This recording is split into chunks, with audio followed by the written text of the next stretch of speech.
प्रिय दर्शकों नमस्कार। आइए सुनते हैं आज का मुख्य समाचार। सेल राउरकेला इस्पात संयंत्र रिस्पॉन्सिबल स्टील सर्टिफिकेशन प्राप्त करने के लिए तैयार। मार्गदर्शन और सहायता के लिए messrs bureau Veritas industrial services की नियुक्ति। वित्त वर्ष 2023-24 में अब तक का सर्वश्रेष्ठ प्रदर्शन के लिए कर्मचारियों को बधाई देने के लिए निदेशक प्रभारी द्वारा राउरकेला इस्पात संयंत्र के विभिन्न विभागों का दौरा। दीपिका महिला संगति में उत्कल दिवस धूमधाम से पालित। अब समाचार विस्तार से। सेल राउरकेला इस्पात संयंत्र आरएसपी ने उत्तरदायी इस्पात प्रमाणन रिस्पॉन्सिबल स्टील सर्टिफिकेशन प्राप्त करने के लिए तैयारी शुरू कर दी है। उल्लेखनीय है कि उत्तरदायी इस्पात प्रमाणन मूल्य श्रृंखला वैल्यू चेन में अच्छे सामाजिक और पर्यावरणीय प्रदर्शन की सभी जटिलताओं का सम्मिश्रण है और उद्योग जगत में सबसे कठोर सामाजिक और पर्यावरणीय मानकों में से एक है। दुनिया भर में केवल 28 इस्पात संयंत्रों को यह प्रमाणन प्राप्त है। राउरकेला इस्पात संयंत्र ने इस प्रमाणीकरण को प्राप्त करने में मार्गदर्शन और सहायता प्रदान करने के लिए एक प्रतिष्ठित बहुराष्ट्रीय company messrs bureau Veritas industrial services को नियुक्त किया है। इसके लिए व्यवस्थित तौर पर प्रारंभिक बैठक 3 अप्रैल 2024 को निदेशक प्रभारी कार्यालय के मंथन सम्मेलन कक्ष में आयोजित की गई। बैठक की अध्यक्षता राउरकेला इस्पात संयंत्र के निदेशक प्रभारी सह बोकारो इस्पात संयंत्र के अतिरिक्त प्रभार श्री अतनु भौमिक ने की। इसमें कार्यपालक निदेशक वर्क्स श्री एसआर सूर्यवंशी, कार्यपालक निदेशक कार्मिक एवं प्रशासन सह परियोजना के अतिरिक्त प्रभार श्री तरुण मिश्रा, कार्यपालक निदेशक खान श्री आलोक वर्मा और कार्यपालक निदेशक वित्त एवं लेखा श्री ए.के. बेहुरिया, कई मुख्य महाप्रबंधक, विभागाध्यक्ष और आरएसपी के अन्य वरिष्ठ अधिकारियों ने भाग लिया। Bureau Veritas India services private limited का प्रतिनिधित्व पूर्वी और केंद्रीय दक्षिण वीवीआईएस क्षेत्रीय प्रमुख श्री रूपम बरुआ, परियोजना प्रबंधक श्री एस दे और विपणन प्रमुख श्री एस चटर्जी द्वारा किया गया। श्री बरुआ और श्री दे द्वारा रिस्पॉन्सिबल स्टील सर्टिफिकेशन के विभिन्न पहलुओं पर एक प्रस्तुति दी गई। इसके बाद एक संवाद सत्र हुआ जिसमें कई वरिष्ठ अधिकारियों ने प्रमाणन की उपयोगिता और प्रक्रियाओं के बारे में चर्चा की। अपनी समापन टिप्पणी में श्री भौमिक ने कहा कि प्रमाणीकरण न केवल पर्यावरण और सामाजिक रूप से जिम्मेदार तरीके से काम करने के हमारे प्रयासों को मान्य करेगा, बल्कि एक सतत टिकाऊ समाज बनाने में भी मददगार होगा। उन्होंने रिस्पॉन्सिबल स्टील सर्टिफिकेशन प्रक्रिया को न्यूनतम संभव समय में पूरा करने पर जोर दिया।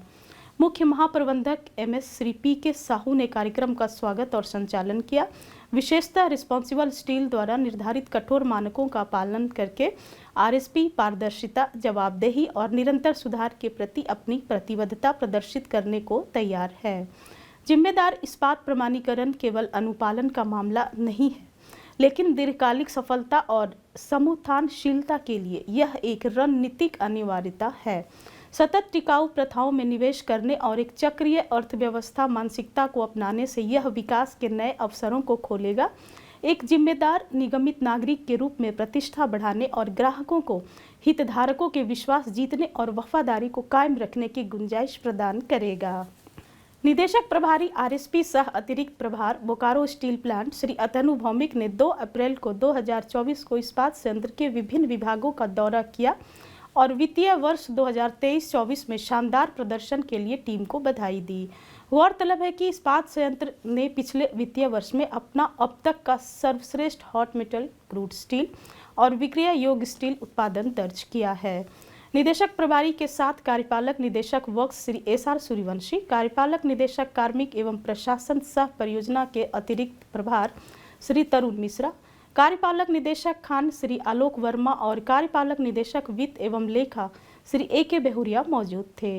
निदेशक प्रभारी ने विभिन्न विभागों में कर्मी समूह से बातचीत के दौरान टीमों को गुलदस्ते और मिठाइयां भेंट की। विभिन्न विभागों में आरएसपी कर्मी समूह से बात करते हुए श्री भौमिक ने कहा, आरएसपी ने वित्त वर्ष 2023-24 में विभिन्न क्षेत्रों में नए मानक स्थापित किए हैं। मौजूदा वर्ष में हमें उन क्षेत्रों में और अधिक मेहनत करने की ज़रूरत है जहां हम अपना सर्वश्रेष्ठ प्रदर्शन दर्ज करने से चूक रहे हैं। वित्त वर्ष 24-25 के लिए एबीपी लक्ष्यों को रेखांकित करते हुए श्री सूर्यवंशी ने आरएसपी कर्मी समूह को सकारात्मक इरादे के साथ लक्ष्यों को प्राप्त करने के लिए प्रोत्साहित किया। उन्होंने वित्त वर्ष 2023-24 में अब तक का सर्वश्रेष्ठ निष्पादन दर्ज करने में प्रत्येक विभाग के योगदान पर भी प्रकाश डाला। निदेशक प्रभारी और कार्यपालक निदेशक 10 विभागों में गए, जहां उन्होंने विभागीय कर्मी समूह के साथ साथ संबंधित विभागों के कर्मचारियों से मुलाकात की। दीपिका महिला संगति के सदस्यों द्वारा अपने कार्यालय परिसर में 1 अप्रैल 2024 को उत्कल दिवस बड़े धूमधाम से मनाया गया।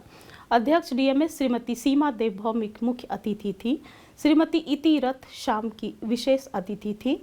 इस अवसर पर डीएमएस की सभी उपाध्यक्षाएं श्रीमती हर्षला सूर्यवंशी, श्रीमती प्रभाती मिश्र और श्रीमती नम्रता वर्मा, सचिव डीएमएस श्रीमती निधि सिंगल, शासी निकाय के सदस्य और बड़ी संख्या में डीएमएस के सदस्य उपस्थित थे।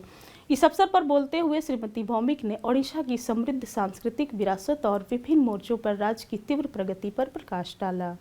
कार्यक्रम की शुरुआत ओडिशा के महान सपूतों के चित्र पर पुष्पांजलि अर्पण और औपचारिक दीप प्रज्वलन के साथ हुई, जिसके बाद शासी निकाय के सदस्यों द्वारा ओडिशा के राज्यगान वंदे उत्कल जननी की प्रस्तुति दी गई।